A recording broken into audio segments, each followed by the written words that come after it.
The autumn rain drummed against the tall windows of Buckingham Palace as Catherine, the Princess of Wales, walked slowly through the marble corridors that had become both her home and her prison. Her footsteps echoed in the empty hallway, a sound that seemed to match the hollowness she felt inside her chest.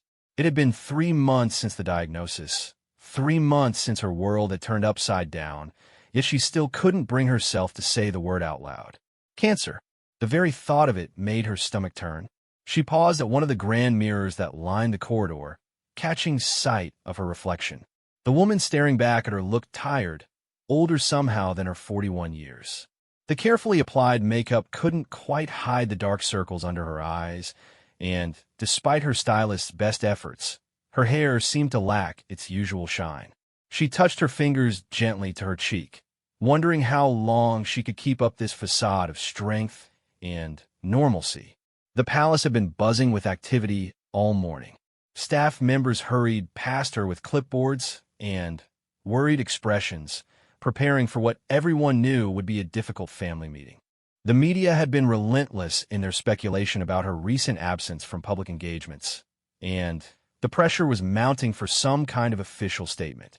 Catherine knew that today's gathering would determine not just how the family would handle the situation publicly, but, more importantly, how they would support each other through what lay ahead. As she made her way toward the blue drawing room, Catherine could hear voices already engaged in heated discussion. She recognized the sharp, clipped tones of Camilla, the queen consort, cutting through the air like a knife. There was something about Camilla's voice that always set Catherine's nerves on edge, even on the best of days. Today, with everything else weighing on her mind, it felt particularly grating. Catherine had never quite understood why Camilla seemed to view her as a threat rather than an ally. From the very beginning of her relationship with William, there had been an underlying tension between them. Perhaps it was generational, or perhaps it was something deeper. Camilla had fought so hard to establish her place within the royal family after years of being cast as the villain in Charles and Diana's story. Maybe she saw Catherine's natural popularity with the public as a reminder of her own complicated journey to acceptance. The conversation grew louder as Catherine approached the door. She could make out Camilla's words more clearly now, and what she heard made her blood run cold. Camilla was discussing her condition as if it were a public relations problem to be managed, a potential embarrassment that needed to be contained. The clinical detachment in her voice was shocking, as if Catherine were nothing more than a troublesome news story rather than a beloved family member facing the fight of her life. Catherine felt her hands begin to tremble. She had expected many things from this meeting: concern, support, perhaps even some difficult conversations about her treatment and recovery timeline. But she had never imagined that anyone, especially another woman who had faced her own share of public scrutiny and personal challenges, would speak about her situation with such cold calculation. She took a deep breath and pushed open the heavy door. The room fell silent as she entered, and Catherine could feel every eye turn toward her. The blue drawing room had always been one of her favorites in the palace, with its elegant furnishings and calming color scheme, but today it felt suffocating. King Charles sat in his usual chair by the window, his face grave and thoughtful. Prince William stood near the fireplace, his jaw clenched in a way that Catherine recognized as barely controlled anger. And there was Camilla, seated primly on the sofa, her expression shifting quickly from surprise to something that might have been guilt. The silence stretched uncomfortably as Catherine moved further into the room. She could sense the tension that had been building before her arrival, the heated words that had suddenly been cut short by her presence. William's eyes met hers across the room, and she saw in them a mixture of love, concern, and something else, a fierce protectiveness that reminded her why she had fallen in love with him in the first place. Charles cleared his throat, breaking the uncomfortable quiet. His voice, when he spoke, was gentle but strained. He had aged considerably since becoming king, Catherine noticed. The weight of the crown seemed to have settled heavily on his shoulders, adding lines to his face and a weariness to his eyes that hadn't been there before. She wondered how much of that aging was due to the pressures of his new role, and how much was because of worry for her. The king began to speak about the importance of family unity during challenging times, his words carefully chosen and diplomatic. But Catherine found it difficult to focus on what he was saying. Her attention kept drifting to Camilla, who sat perfectly still, her hands folded in her lap, her expression now carefully neutral. The transformation from the woman who had been speaking so callously just moments before to this picture of royal composure was jarring. Catherine had always prided herself on her ability to remain gracious under pressure, to maintain the dignity expected of someone in her position. But today, with her body already weakened by the treatment she had begun, and her emotions raw from months of fear and uncertainty, she found her usual reserves of patience running dangerously low. The words she had overheard kept echoing in her mind, each repetition making her angrier and more hurt. William seemed to sense his wife's distress. He moved closer to her, his presence both comforting and strengthening. Catherine had always drawn strength from William's unwavering support, but she could see that he too was struggling. The man who had lost his mother at such a young age was now watching his wife battle a disease that could potentially take her from their children. The fear in his eyes was something he tried to hide from the public, but Catherine could read it as clearly as if it were written across his forehead. The discussion turned to practical matters: how to handle media inquiries, what kind of statement should be released, how to maintain Catherine's privacy while still addressing public concern. But underlying every topic was the elephant in the room: Camilla's earlier comments and the uncomfortable truth they had revealed about her true feelings regarding Catherine's illness. Catherine found herself studying Camilla more closely as the conversation continued. The queen consort had always been skilled at presenting the appropriate public face, but Catherine was beginning to see cracks in the facade. There was something almost defensive in the way Camilla held herself, as if she was preparing for an attack that might come at any moment. Perhaps she realized that her words had been overheard, or perhaps she simply sensed the shift in the room's atmosphere. As the meeting progressed, Catherine became increasingly aware of the complex dynamics at play. This wasn't just about her illness or how the family would handle it publicly. It was about loyalty, about who belonged, and who was considered an outsider, about the unspoken hierarchies that existed within even the most intimate family relationships. She began to see that her health crisis had become a catalyst, forcing long-simmering tensions to the surface in ways that might have remained hidden under normal circumstances. The irony wasn't lost on her that she, the woman fighting for her life, had become the focal point of a struggle that had very little to do with her actual well-being and everything to do with politics, position, and power. It was a sobering realization that made her feel more isolated than ever, even surrounded by her family in one of the most secure buildings in the country. Charles continued to speak, his voice taking on the measured tones he used for official duties, but Catherine could see that he too was aware of the undercurrents in the room. His eyes kept moving between his wife and his daughter-in-law, and there was something in his expression that suggested he was weighing his words very carefully. The king found himself in an impossible position, torn between his loyalty to his wife and his love for the woman his son had chosen, the woman who had brought such joy and stability to William's life, and who had become such an important part of the royal family's future. As the discussion wore on, Catherine felt herself growing more and more disconnected from the proceedings.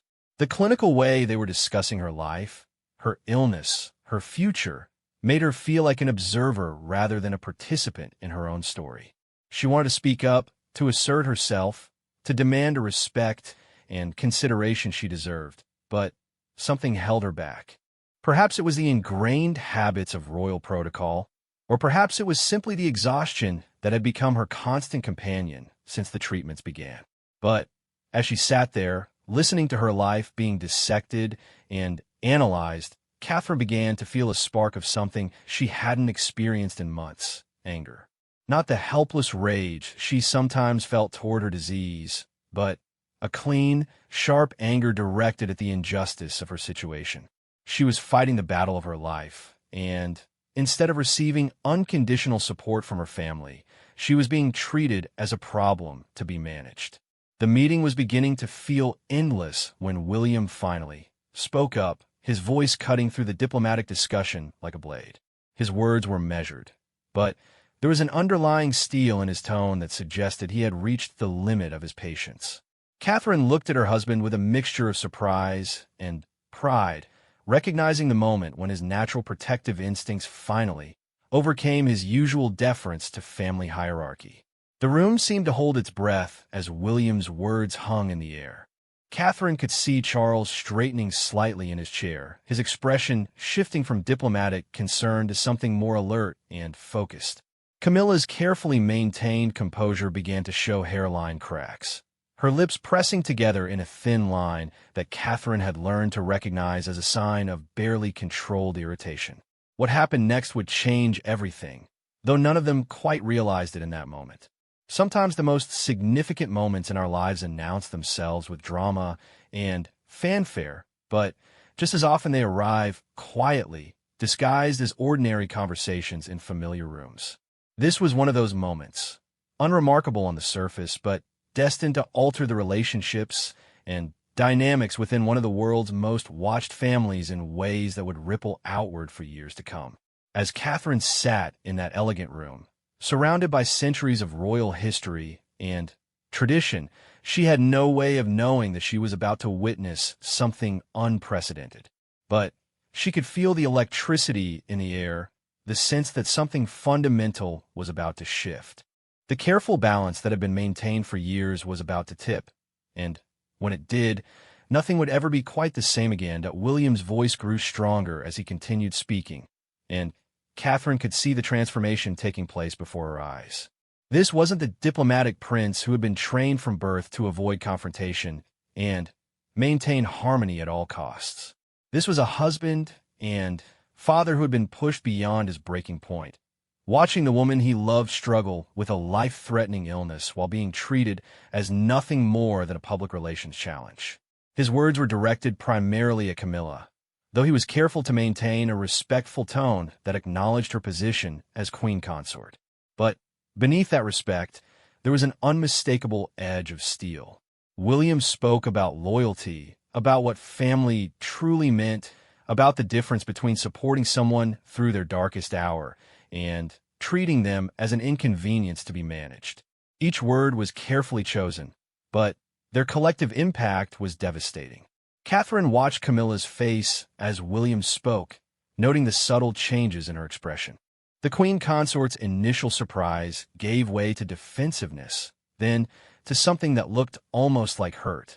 For a moment, Catherine almost felt sorry for her. After all, Camilla had fought her own battles to reach this position, enduring decades of public criticism and personal attacks.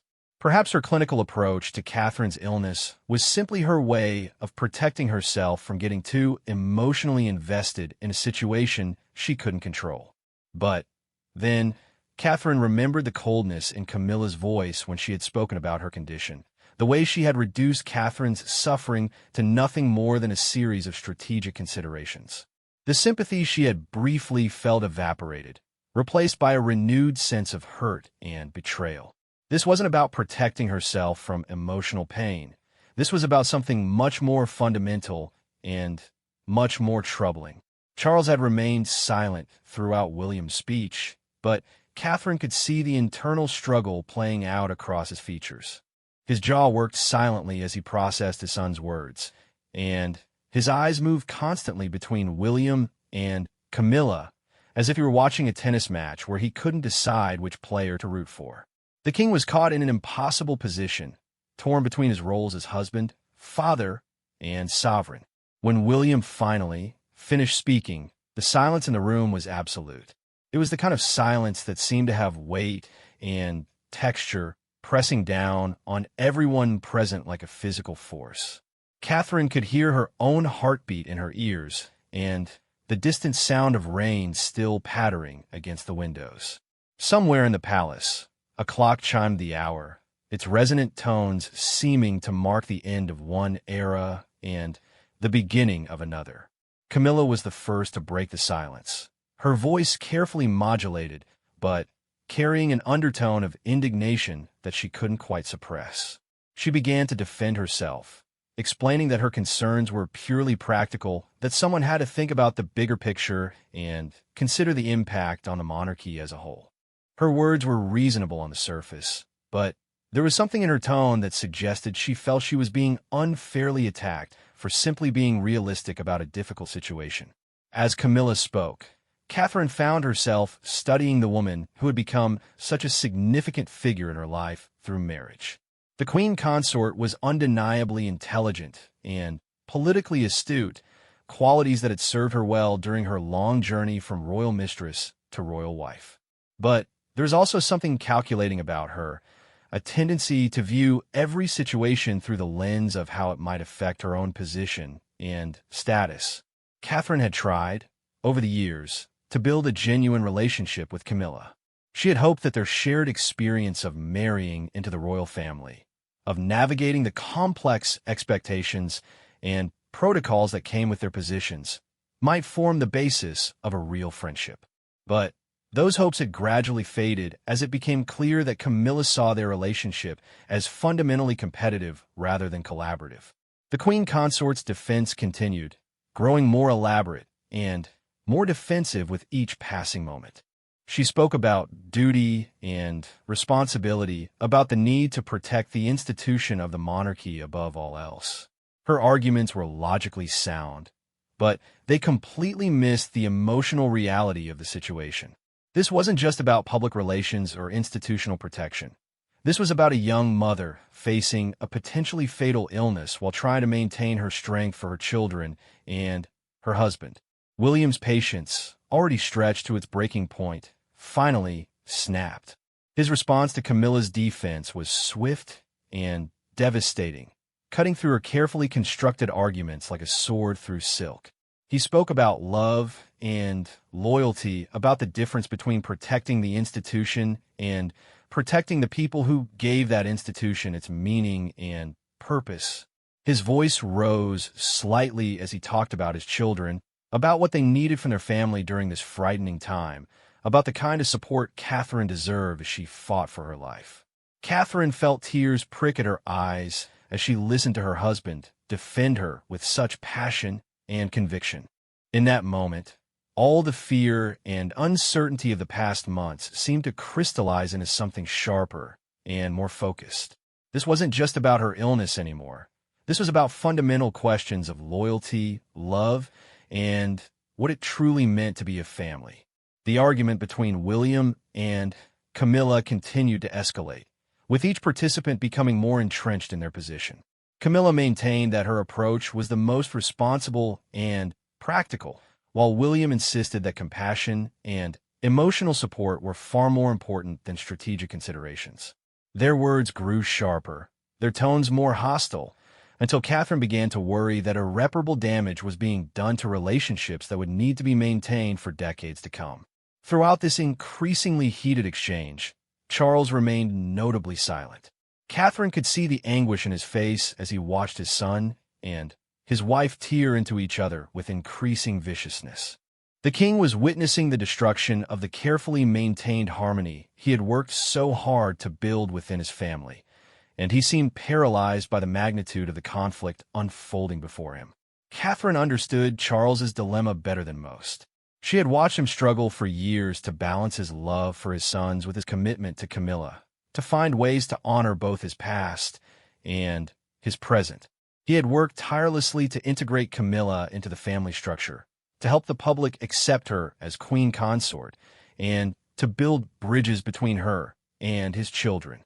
Now all of that careful diplomatic work was crumbling before his eyes. As the argument reached its peak, Catherine found herself thinking about her own children. George, Charlotte, and Louis were at school, blissfully unaware of the family drama unfolding at the palace. But they wouldn't remain unaware forever. Children were remarkably perceptive, especially when it came to family tensions, and Catherine knew that eventually they would sense the cracks in the foundation of their extended family. The thought of her children gave Catherine a sudden surge of strength and clarity. She realized that she had been sitting passively while others argued about her life and her future, allowing herself to be treated as an object of discussion rather than an active participant in her own story. The time had come for her to speak up, to assert her own voice in this conversation that would determine so much about her family's future. But before Catherine could gather herself to speak, Charles finally broke his silence. When the king spoke, his voice was quiet but carried an authority that immediately commanded attention. Both William and Camilla stopped arguing and turned to look at him, recognizing the shift in his demeanor. Charles had moved from conflicted family member to sovereign, and the transformation was unmistakable. The king's words, when they came, were measured and deliberate. He spoke about the weight of responsibility that came with their positions, about the need to balance personal feelings with public duty, about the importance of maintaining unity in the face of external challenges. His tone was diplomatic and careful, but Catherine could detect an underlying current of something else, disappointment, perhaps, or even anger at the situation that had developed. As Charles spoke, Catherine found herself watching Camilla's reaction with particular interest. The queen consort's expression had shifted again, this time to something that looked almost like relief. Perhaps she felt that Charles would support her position, that his natural inclination toward stability and tradition would lead him to side with her more practical approach to the crisis. But Charles's words took an unexpected turn. Instead of supporting either side in the argument, he began to speak directly about Catherine herself. His voice grew warmer as he talked about the grace and dignity she had brought to the royal family, about her dedication to her charitable work, and her natural ability to connect with people from all walks of life. He spoke about her role as a mother and a wife, about the strength she had shown in facing her illness with such courage and determination. Catherine felt a lump forming in her throat as she listened to Charles's heartfelt words about her contribution to the family and to the monarchy. She had always respected her father-in-law, appreciating his intelligence and his genuine care for the causes he championed. But she had sometimes wondered whether he truly saw her as anything more than William's wife and the mother of his grandchildren. Now, hearing him speak with such obvious affection and admiration, she realized that he had been paying closer attention than she had ever imagined. The king's speech continued, growing more pointed as he addressed the specific situation they were facing. He spoke about the difference between managing a crisis and supporting a beloved family member through a personal tragedy. His words were still diplomatic, but their meaning was unmistakable. Charles was making it clear that Catherine's well-being was more important than any public relations considerations, that her comfort and recovery took precedence over any strategic concerns about how her illness might affect the monarchy's image. Camilla's face had grown increasingly pale as Charles spoke, and Catherine could see the dawning realization in her eyes. The queen consort had expected her husband's support, had counted on his practical nature and his concern for the institution to align him with her position. Instead, she was discovering that when forced to choose between institutional considerations and family loyalty, Charles would choose family every time. The atmosphere in the room had shifted dramatically. What had begun as a heated argument between William and Camilla had evolved into something much more significant, a moment of truth that would define the relationships within the royal family for years to come. Catherine realized that she was witnessing something unprecedented, a moment when the usually diplomatically careful Charles was choosing sides in a way that left no room for misinterpretation. As the king's speech drew to a close, Catherine felt a complex mixture of emotions washing over her.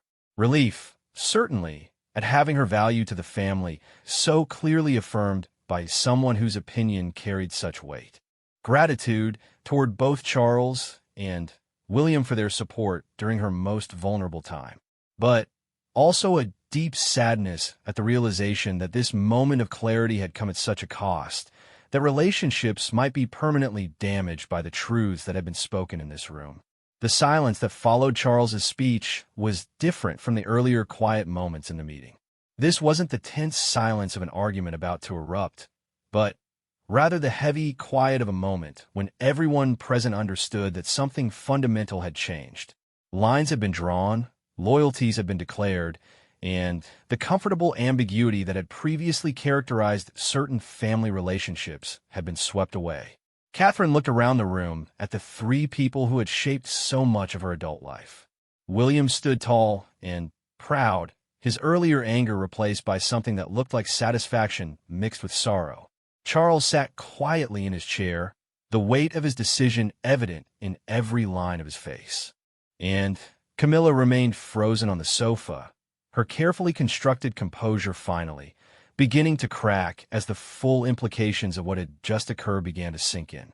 The meeting that had been intended to discuss practical matters surrounding Catherine's illness had become something else entirely. A watershed moment that would reshape the dynamics of the royal family in ways that none of them had anticipated when they gathered in the blue drawing room that rainy afternoon. The silence that settled over the blue drawing room felt different now, charged with an electricity that made the very air seem to vibrate with unspoken emotions. Catherine could see that Camilla was struggling to process what had just happened, her usually sharp mind apparently having difficulty accepting that her husband had chosen to support his daughter-in-law over her own position. The queen consort's hands, which had been folded calmly in her lap throughout most of the meeting, now gripped the fabric of her skirt so tightly that her knuckles had turned white. For Catherine, watching this unfold felt surreal. She had spent so many months feeling isolated and alone in her struggle, convinced that her illness was a burden that everyone around her was simply tolerating out of obligation. To discover that she had such fierce advocates in both her husband and her father-in-law was overwhelming in the best possible way. But even as relief flooded through her, she couldn't help but feel sorrow for what this moment might cost the family in terms of long-term harmony. Camilla finally found her voice, though when she spoke, it was with a tremor that betrayed her carefully maintained composure. She addressed Charles directly, her words carrying a mixture of hurt and bewilderment that was almost painful to witness. The queen consort spoke about partnership, about the unity they had promised each other when they married, about the importance of presenting a united front to the world. Her voice grew stronger as she continued, but Catherine could hear the underlying desperation in her tone. The appeal was masterfully crafted, touching on all the themes that Catherine knew were important to Charles. Camilla spoke about their shared vision for the monarchy, about the progress they had made together in modernizing the institution while respecting its traditions. She reminded him of the challenges they had overcome as a couple, the public skepticism they had faced and conquered through patience and dedication. It was a speech designed to remind Charles of everything they had built together and everything they stood to lose if their partnership was damaged by this disagreement. But Charles's response, when it came, was devastating in its quiet firmness. The king spoke with the same measured tone he had used throughout the meeting, but there was an underlying steel in his voice that left no room for misinterpretation. He acknowledged Camilla's concerns and affirmed his commitment to their marriage and their shared work, but he made it absolutely clear that Catherine's well-being was not negotiable. What followed was perhaps the most remarkable thing Catherine had ever witnessed. Charles, who had built his reputation on diplomacy and careful consensus building, laid out his position with startling clarity. He spoke about the difference between supporting the monarchy as an institution and supporting the people who gave that institution its heart and soul. He talked about Catherine's unique role in the family, not just as William's wife or as the future queen, but as someone who had brought joy and stability to his son's life and who had proven herself to be a devoted mother and a committed member of the royal family. The king's words grew more personal as he continued, and Catherine realized that she was hearing things that Charles had probably never said out loud before. He spoke about watching her integrate into the family with such grace and dignity, about her natural ability to connect with people and her genuine commitment to the charitable causes she had taken on. He talked about the pride he felt when he saw her interacting with his grandchildren, about the way she had helped William become not just a better prince, but a better man. Catherine felt tears streaming down her face as she listened to this unexpected tribute. Throughout her years in the royal family, she had always wondered whether Charles truly accepted her or whether he simply tolerated her presence because she made William happy. She had sometimes sensed a distance in their relationship, a formality that she had attributed to his natural reserve and the complex protocols that governed royal family interactions. Now she was discovering that he had been observing and appreciating far more than she had ever realized. But perhaps the most powerful moment came when Charles addressed the specific circumstances they were facing. His voice grew softer as he talked about illness and mortality, about the fragility of life, and the importance of cherishing the people we love while we still can. He spoke with the authority of someone who had lost his own parents, who understood the weight of time and the preciousness of every moment with family. The king's words about Catherine's courage in facing her illness were particularly moving. He spoke about the quiet dignity with which she had handled her diagnosis, the way she had continued to fulfill her royal duties even while undergoing treatment, the strength she had shown in protecting her children from the worst of her fears and anxieties. His voice broke slightly as he talked about the possibility of loss, about what it would mean for the family and for the monarchy if they were to lose someone so integral to their future. Throughout this extraordinary speech, William remained standing by the fireplace, his expression a mixture of pride, love, and gratitude. Catherine could see that he was as surprised as she was by the depth of his father's feelings and the eloquence with which Charles was expressing them. The prince had clearly expected his father's support, but perhaps not such a comprehensive and heartfelt defense of his wife's position within the family. Camilla, meanwhile, seemed to shrink into herself with each passing moment. The queen consort had entered this meeting confident in her position and secure in her relationship with Charles, but she was discovering that there were depths to her husband's feelings that she had not fully appreciated. Perhaps more troubling for her was the realization that her approach to Catherine's illness had revealed something about her own character that even she might not have fully recognized. As Charles's speech drew to a close, he addressed the practical concerns that had originally brought them together. But his approach to these matters was completely different from Camilla's strategic calculations. The king spoke about protecting Catherine's privacy and dignity, about ensuring that she had all the support she needed for her recovery, about making it clear to both the media and the public that her health was the family's absolute priority. His words carried the weight of royal command, and Catherine realized that she was witnessing Charles fully embrace his role as the head of the family in a way that went beyond mere ceremonial authority. This wasn't just a father speaking about his daughter-in-law or a king making strategic decisions about public relations. This was a man drawing lines in the sand and making it clear that some things were more important than politics, strategy, or even public opinion. The transformation in the room's atmosphere was remarkable. What had begun as a tense family meeting about crisis management had become something much more profound, a moment of truth that had clarified relationships and priorities in ways that would resonate for years to come. Catherine felt as if she were watching the royal family reorganize itself around new principles, with love and loyalty taking precedence over the more calculated considerations that had previously guided many of their decisions. When Charles finally finished speaking, the silence that followed was unlike anything Catherine had ever experienced. It wasn't the uncomfortable quiet of people struggling to find words, but rather the profound silence of a moment when everything that needed to be said had been said. The king had spoken with such clarity and conviction that there seemed to be nothing left to add or debate. Camilla was the first to move, rising slowly from her position on the sofa. Her movements were careful and deliberate, as if she were navigating treacherous ground. When she spoke, her voice was barely above a whisper, and Catherine had to strain to hear her words. The queen consort offered what might have been an apology, though it was phrased in such diplomatic language that it was difficult to tell whether she was genuinely expressing regret or simply trying to minimize the damage to her own position. What was clear, however, was that Camilla understood that something fundamental had shifted in the family dynamics. The careful balance of relationships that had been maintained since her marriage to Charles had been disrupted in a way that might not be easily repaired. She looked around the room at the three people who had, in their own ways, stood against her position, and Catherine could see the dawning realization in her eyes that she might have miscalculated badly. William stepped forward then, his voice gentle but firm as he addressed his stepmother. His words were carefully chosen, offering Camilla a path back into the family's good graces while making it clear that certain boundaries could not be crossed.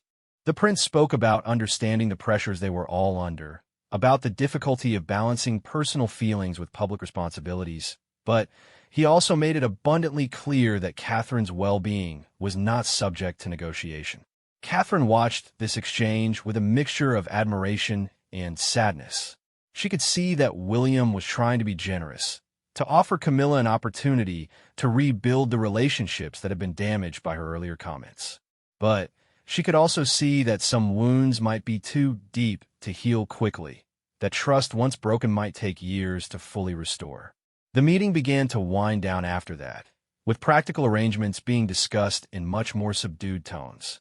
Plans were made for Catherine's continued treatment and recovery, for the children's care during her more difficult days, for the careful management of public information about her condition. But underlying all these practical discussions was the new reality that had been established. Catherine's needs and preferences would be the primary consideration in all decisions, and anyone who challenged that priority would find themselves facing the combined opposition of both Charles and William. As the formal meeting concluded and people began to prepare to leave, Catherine found herself thinking about the broader implications of what had just occurred. This hadn't just been about her illness or even about family loyalty. It had been about power and influence within one of the world's most closely watched families, about who truly belonged and who was considered expendable when difficult choices had to be made. The rain had stopped while they were talking, and watery sunlight was beginning to filter through the tall windows. Catherine took this as a hopeful sign, though she knew that the storm clouds in her family relationships might take much longer to clear. The conversations that had taken place in the blue drawing room that afternoon would echo through the palace corridors for years to come, shaping interactions and influencing decisions in ways that none of them could fully anticipate. As they prepared to leave the room that had witnessed such a dramatic transformation in their family dynamics, Catherine felt a complex mixture of emotions. Relief at having such strong support in her battle against illness, gratitude toward Charles and William for their unwavering loyalty, sadness at the cost this moment might have extracted from other relationships, and underneath it all, a quiet determination to prove worthy of the faith that had been placed in her, to recover her health, and continue serving the family and the country that had come to mean so much to her. The young woman who had once been considered an outsider, a commoner who had married into royalty, had been transformed by this moment into something more central and more secure. The bonds that had been forged in that room through shared crisis and mutual support would prove to be among the strongest in the royal family's complex web of relationships, providing a foundation of trust and loyalty that would sustain them through whatever challenges lay ahead.